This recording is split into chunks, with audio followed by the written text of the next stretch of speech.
Bonjour Omar. Bonjour Rachid. Avec vous, c'est la Story Echo et après un premier passage à la Chambre des représentants, le projet de loi de finances 2026 est actuellement en discussion à la Chambre, cette fois des conseillers, et l'occasion pour le gouvernement aussi de réaffirmer son choix de faire appel à des financements innovants pour financer les grands projets, mais de quoi s'agit-il exactement ? Oui, alors il est vrai que c'est un mot un peu technique. On va expliquer ça de façon simple. Quand le gouvernement fait son budget, il compte sur les recettes, les taxes, les impôts, entre autres, compte aussi sur l'endettement extérieur.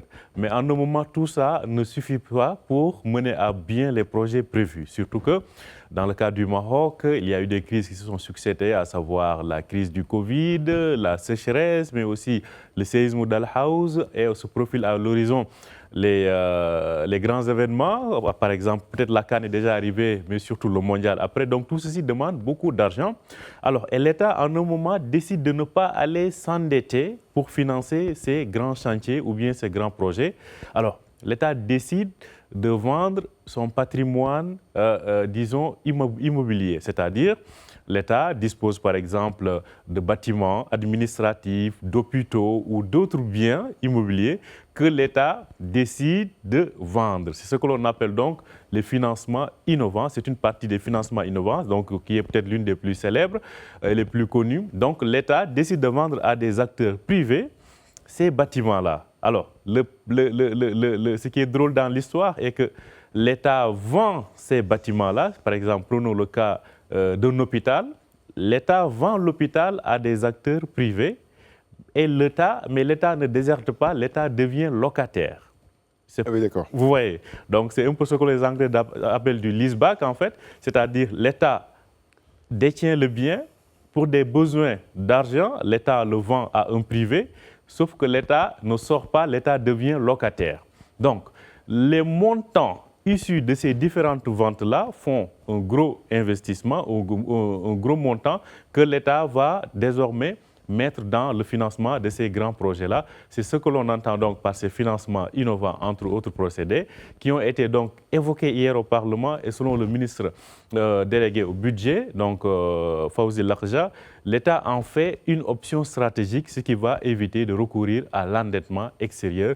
Donc c'est ce que l'on entend par financement innovant. Au Maroc, ça a été institué en 2019. On y reviendra tout à l'heure. Alors justement, quelle devrait être en globalité la contribution de ces financements innovants dans le budget 2026 ? Alors, dans le budget 2026, l'État prévoit de mobiliser jusqu'à 20 milliards au minimum de ces financements innovants. C'est-à-dire qu'il va vendre des biens immobiliers, des bâtiments, des hôpitaux ou bien des bâtiments administratifs, entre autres, à des acteurs du privé. Et ceci devrait amener donc une contribution de 20 milliards de dirhams. Alors, pour 2025, le montant était beaucoup plus conséquent parce qu'on était à environ presque à plus de 34 milliards de dirhams. Donc, depuis 2019, depuis que ce mécanisme a été introduit dans le financement du budget, l'État marocain a mobilisé plus de 107 à 109 milliards de dirhams, donc de financement innovant issus de la vente de ces biens immobiliers de l'État. Alors, globalement, qui sont les gros clients de l'État ? On note la CDG qui au moins a mis quelque chose comme 50 milliards de dirhams sur la table. Il y a aussi la CMR ou encore la CNSS. Ce sont les gros acheteurs, on peut dire, du patrimoine bâti de l'État, ce qui permet à l'État d'avoir de l'argent pour financer donc ces projets-là. C'est un financement assez drôle, hein? C'est-à-dire que vous possédez, la maison vous appartient, vous la vendez à quelqu'un et vous devenez locataire de cette maison-là. Donc, cela a permis à l'État de mobiliser 20 milliards de dirhams. En tout cas, prévoit de mobiliser 20 milliards de dirhams pour l'année prochaine. Ouais, alors, cela dit, les critiques ne manquent pas contre ces mécanismes nouveaux de financement innovants, comme vous dites. Et justement, qu'est-ce qu'on lui reproche ? Oui, alors, on va faire simple, Rachid. Ouais. Si une maison vous appartient, et que vous la vendez pour devenir locataire, alors peut-être tout le monde vous dira, est-ce que vous êtes en train de réaliser une très bonne opération ? C'est un peu ça le concept, parce que vous n'êtes plus propriétaire, vous devenez locataire. Ouais. Bon, d'une part, quand l'État devient locataire de plusieurs biens, finalement, ça fait une grosse facture de location. Donc, on a parlé de 7 milliards de dirhams de location, de factures à payer de location en 2025. Donc, plus cette durée de location va s'échelonner, plus finalement l'État va dépenser énormément pour payer en location. Et ceci ici, on l'introduit dans le budget, c'est des charges supplémentaires. Donc ça, c'est la première des critiques.